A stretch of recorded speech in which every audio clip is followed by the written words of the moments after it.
Got a few extra items here that I don't think I need. So yes, last week we were up in Berkeley. That's where Dennis is going, and they are so jazzed on him coming there. So I was kind of the fill-in, before the main show starts. So I think he's preaching there this week, right? So so I have to tell you this story.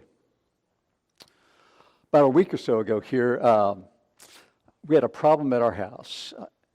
We had some of these bees. The kind of bees, whenever you have a picnic, those kind that come along and nibble on your food. You know what I'm talking about? Okay. Yeah. Okay. We had a nest of those at our house. And they kind of live in the ground. They build these big nests underground and stuff. So I realized that somehow I have to deal with this. So I got all sorts of insight on it, and asked people about it, looked at videos and all this stuff. Talked to my brother-in-law. I said, "Oh, hey, here's the deal. What you need to do is just wait till it's dark. And then you go out there, and at night, they're docile. They stay in their nest, and you can kind of go out there and do whatever you need to do, and you're good." He says, "I do it all the time." You know where the story's going before I get there, right? You can kind of anticipate what's going on. So I get myself, I have a sweatshirt on with a hoodie up and all tied down so there's only this much of my face showing, and got gloves on, and go out there, sneak out there quietly because I don't want to wake them up, Go out there, and as soon as I take my first swipe at it, the air fills with angry bees. So you can kind of picture it turns into a comedy at this point. I'm just swiping at these things all over the place, and they're getting in, and so I start trying to make my way back away from these things, and they're chasing me, and you should have seen my this much my face was showing. I had a sting here, I had a sting here, I had one down here. My face swells up and kind of gets distorted for a while, and they crawled up my gloves, and so I had stings all over the place here, and they clung on to me. When I got back down to the house, Ruthie had to come out with a broom and actually sweep them off of me because they were everywhere on me. And then you live with that afterwards. There's the pain of it, and you look all weird and stuff like that. And I thought, somehow this is a picture of life. Right? You have some kind of issue you have to deal with, and so you kind of get your best take on it. Maybe you ask for wisdom from other people, and you go out, and it's a good, honest effort at dealing with it. And then it goes south on you. And you have what amounts to a bunch of bees chasing you down the hill. You walk away, having not only failed in your attempt, but you walk away with the sting of failure in it, and with unresolved issues, and with kind of the scars of things that kind of just went south on you. So I thought, much of life kind of is like that. Now, maybe whatever you're going through right now doesn't seem like you got bees chasing you. Maybe yours is more something, like maybe life has failed you or has fallen apart on you, and you feel alone in the midst of it. That's another way it comes about. And maybe you even have that feeling about, what was it, Southwest Airlines that says, "Want to get away?" And there's times where you just go,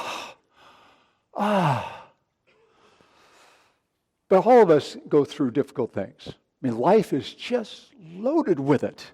And so the question rises, how do we do that as followers of Jesus? How do we do those who are part of God's redeemed? What difference does it make that we know God? And so we come to what we've been looking through, Psalm 46. So this is your cue. Okay, so find your way to Psalm 46. Get your way there, sync it up, turn the pages, or just trust me that I'm going to say the right stuff. Okay, but I want you to actually see it. If you've got a Bible that you can mark in, you should be marking stuff down on this. Let's go back and we'll kind of review a bit of where we've been, because we had this week off. And I know you're an above average group, but still we want to go back and revisit things. This song that we're looking at here is a song that was written to God's people, to Jewish people, at a time where they were facing a crisis of epic proportion. And so these songwriters are commissioned to write this song. The sons of Korah, who were kind of the designated songwriters of the time. And in this, it breaks down into three sections. And so we've been kind of walking through a section at a time. Each section has a piece of insight for us that we walk away with, right? Now this is where there's a test. Remember, I'm a professor, I give tests. So in that first section, as we looked at it, it all can be brought down into one line thing, that when you're going through difficult times, what really matters is not what you see. Oh, good, yes. Not what you see, but what you know. Big deal on this.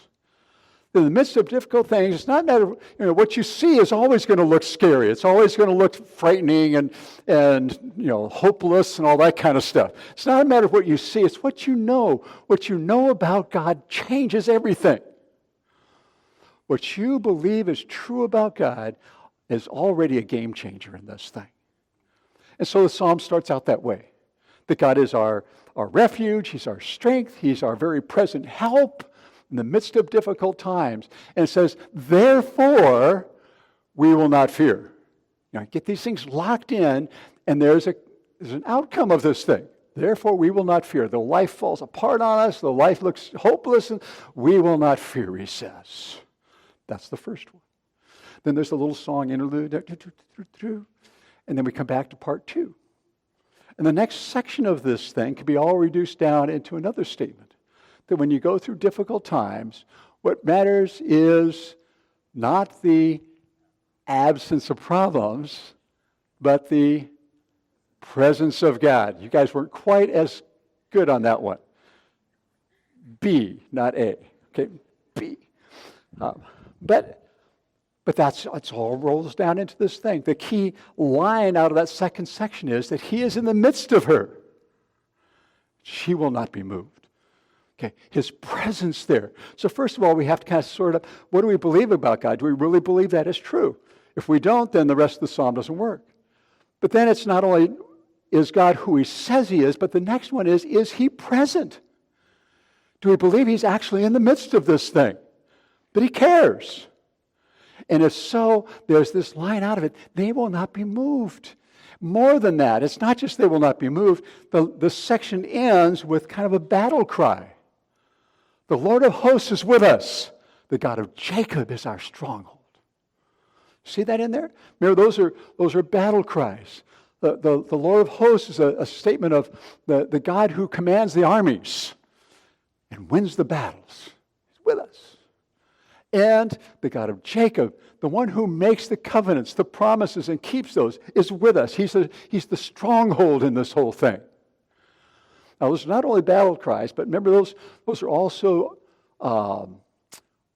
ways that, those are names of Messiah, of Jesus. That Jesus Himself is the one who commands the armies of heaven. Jesus Himself is the one who makes and keeps promises, and is the actual fulfillment of the promises. So these are big statements as you walk through this. He is who He is, He's present, and then you come to section 3. And section 3 is kind of the so what of the whole thing. And this one could be reduced down into this. That when you go through difficult times, what matters is not your ability to control, but your willingness to release. Now, think about that one, okay? Remember, there's a test.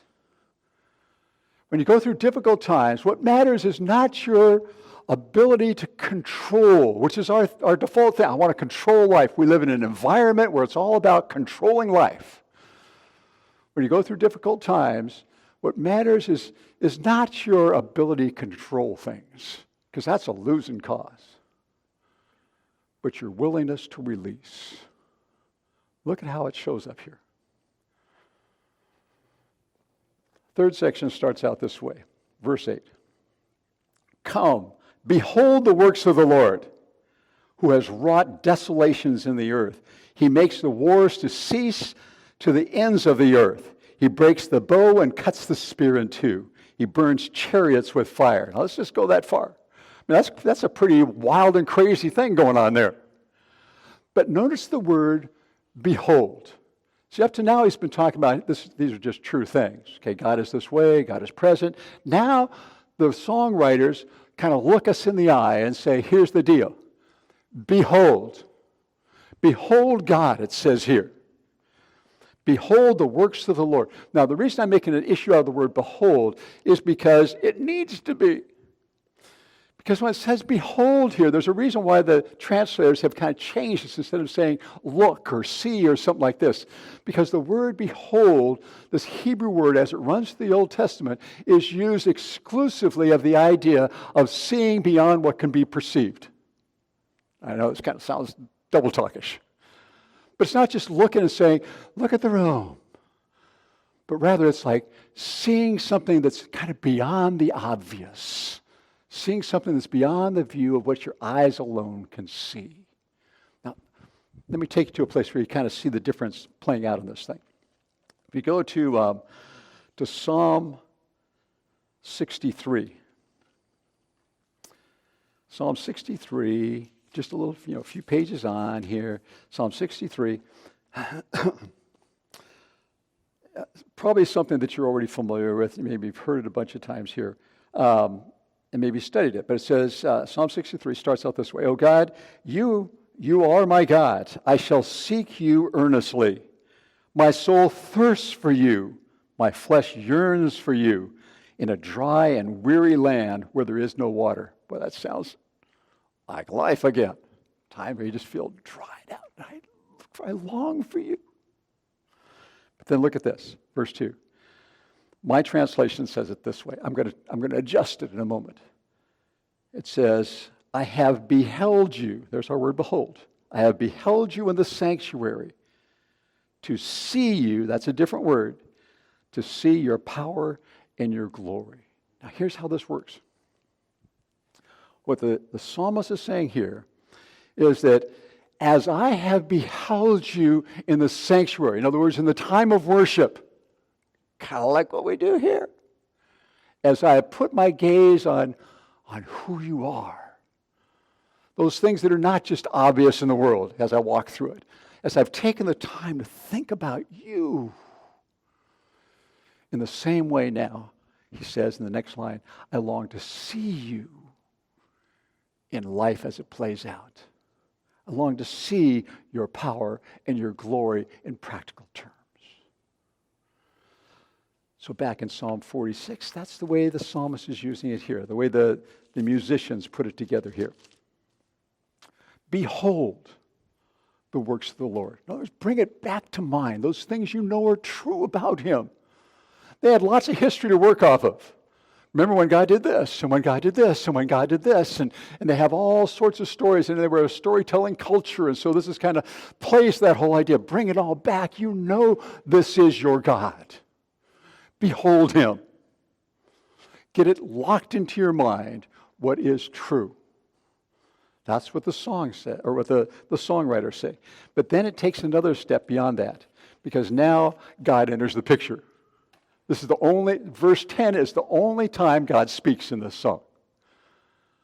But look at what it says. Here is the God who is, and the God who is present, who now speaks. He says,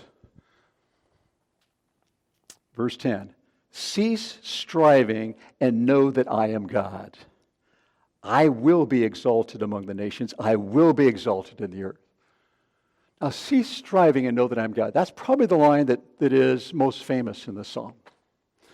And you see it all sorts of ways. I mean, I've seen it, most often in pictures of going out in kind of a beautiful, idyllic scene, maybe a stream running along, and I sit out there and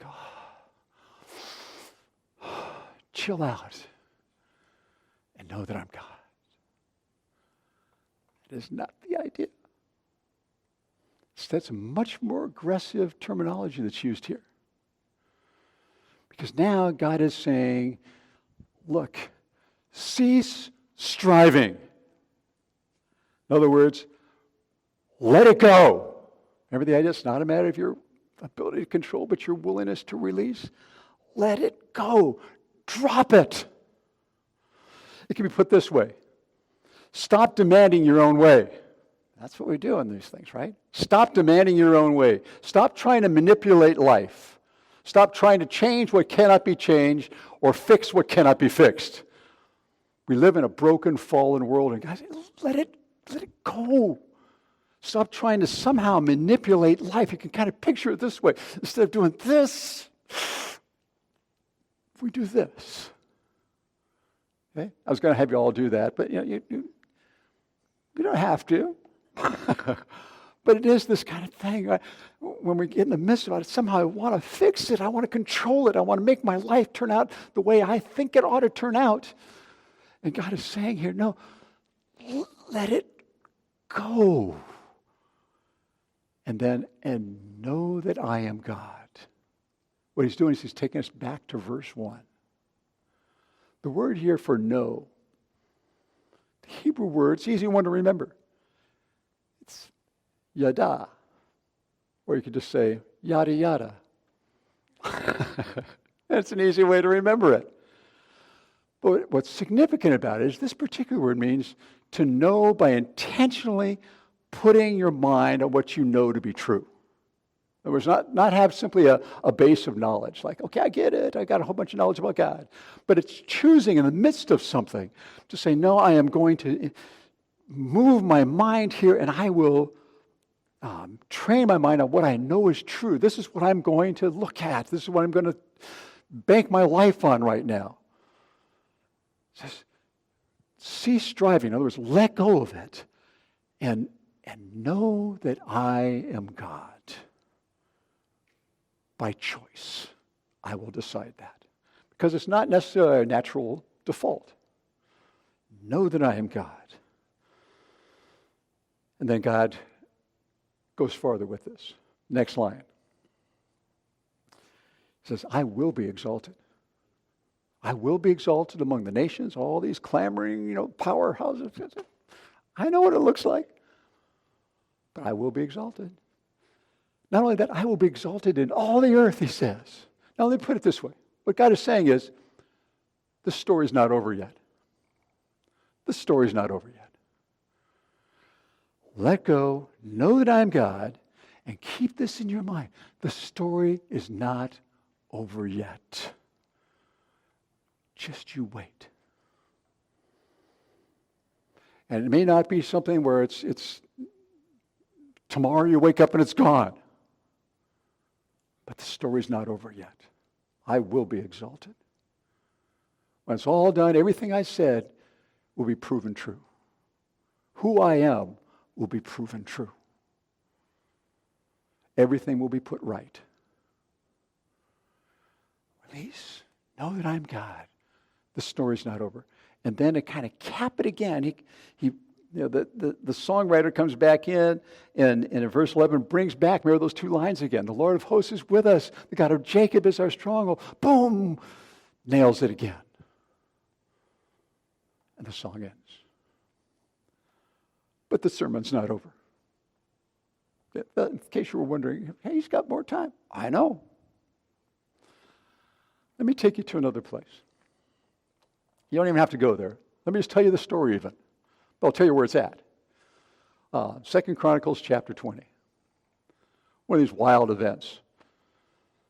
In this particular chapter, 2 Chronicles chapter 20, the king in Judah, that's operating out of Jerusalem, a guy by the name of Jehoshaphat, great name, Jehoshaphat, receives word that the warring tribes from the other side of the Dead Sea, these grisly tribes known as the Moabites and the Ammonites and the Edomites, okay, the ites, have crossed over and have come into a staging area around the area of En-Gedi and the valley of Tekoa, which is, if you can kind of picture the Dead Sea, got a long skinny thing here, they were on this side, and there kind of was, the sea is what kept them apart, and now they've come through and they've actually set themselves up here. All three of those tribes. Now, you got to keep in mind, these three tribes, Moabites, Edomites, Ammonites, they are like a turbocharged version of ISIS. They are grisly, warring tribes. And as they've come in, they haven't just simply come to do battle. I mean, they brought everything. They as you read through it, it's obvious they brought their families with them. They've intended to come in and not only defeat God's people, but to take over, to destroy them, to take over the cities and to inhabit them. They brought families in so they could do that. They're all there. They desire to destroy everyone, and who they can't destroy or who they choose to let live are going to become slaves. That's the whole goal. Total either annihilation or total dominion over these people. That's what they've come to do. And it's a surefire deal, because there's no way that the Israeli army is going to win, okay, the Judean army. So it says, as you read through it, that Jehoshaphat was scared. Right, scared. He calls everyone together to pray. In the midst of that, there is a prophet that rises up and says, not a problem. In fact, the battle's not yours, it's God's. All you have to do tomorrow is go out there and look the enemy in the eye, and he'll take care of the whole thing. Now, if it's me, I want to see this guy's prophet card. I want to know that he went to prophet school, that he's been vetted well, because this doesn't sound like the right scenario to me. But they buy it. And that night, King Jehoshaphat commissions the sons of Korah to write music that will lead them into battle the next day. And the theme is to be the loving kindness of the Lord. Guess which songs they wrote? Those scholars who are much smarter than I am. So that night, the sons of Korah wrote Psalm 46, 47, and 48 that they would march out to. In fact, remember, as we looked at it the last time we were here, it says, God will help them in the morning. I wonder what it was like that night. I mean, if I'm one of the soldiers, I wonder what kind of conversation I would have with my family that night. I don't know what's going to happen tomorrow. Don't know. Might not ever see you again. But we're trusting God. We're trusting that He is who He says He is, that He's present, and that He will act. But all we have is the word of a prophet. Read the account. It says the next morning, as the sun's, before the sun's rise, early in the morning, it says, the gates open and the army marches out. But they don't put their tough guys in front. I mean, that'd be the thing to do. You put your Goliath type guys in front, big old guys. Instead, it says they put the singers in front. Worship team, where are you? In fact, it says, as you're at the beginning of the psalm here, of Psalm 46, it says that not only did the sons of Korah write it, but it is to be sung by alaot, Hebrew word, alaot, which means it's to be sung by those with the high voices. It could be the men who had tenor voices. It could be the women. It could be the kids. But it was to be those with the high voices who led the army out as they began singing. Now you got to know that the enemy's not like on the other side of the wall. It's down in En-Gedi and the valley of Tekoa. In fact, God says, okay, when they come, they're going to come up this valley right here, and so I want you to go out and position yourselves right there, right in front of them where they're coming up. Don't come at it from the side, right in front. But to get there, you have to kind of go. You have to go north up to Bethlehem. It's about 5 miles away, and then you take a left, and you go down another 5 miles, and then you take another right, and then you go out a little bit farther, and then you finally get there. Now, this army, I actually went online again last night. So how fast would a marching army go? I mean, how long would it take them to go, say, 12, 15 miles? Well, remember, these guys, they're not in a hurry to get there. So it's not like, okay, let's go see what's happening. It's probably just like a slow march at the beginning. It probably took them half a day to get there. By the time they go through this rugged stuff and all there to get to this place. So they got a lot of time to sing. I'm guessing as they started out, and Sons of Korch said, okay, let's all sing together. We got this song for you. I'm wondering if they start out saying, okay, the Lord, kind of like some people sing in church, Lord is our, I hope it's true. As they march along. Scripture says that as they began singing, as they began to praise, that those warring tribes had something really weird happen down there.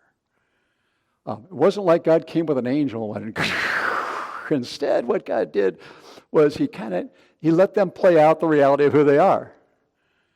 And so it says that the tribes kind of turned on each other and started slaughtering each other and destroyed each other. So that by the time the Israeli army, the Judean army, comes to this bluff and looks over into the valley, all they see is the dust settling and the smoke rising, and it's all been destroyed. Now imagine how their singing changed. I'm guessing they would go, yeah, God is our fortress, and he is our strength. Because it's one thing to sing that afterward. Something else to sing it while you're getting there. It says it took them 3 days to gather up all the stuff and bring it back. Interesting, 3 days. They changed the name of the valley from Tekoa to the valley of Berekah, blessing. The place that was destined for their destruction became the very place that God blessed them. Note to self that as you walk through difficult times, what matters is not what you see, but what you know. When you go through difficult times, it's not the idea of the absence of problems, but it's the presence of God. When you go through difficult times, it's not a matter of controlling, but being willing to release. As God takes the place that could be for your destruction and turns it into a place of blessing. Let's pray. Our Heavenly Father, we thank you for the privilege of worshiping this way, that we come to you and we remind ourselves again of who you are. We come and we sing about that. And we know that in the very act of singing and praising, there's a power that takes place. It's beyond what we can see. But we ask that as we go through whatever comes into our lives, that we would be found as those who choose to anchor our thoughts on you being the God that you say you are, who intentionally choose to see you present, and who do that beholding, bringing back to mind the realities of what we know about you, and that we will be found to be those who release and know, intentionally know, that you are God. Thank you in Jesus' name.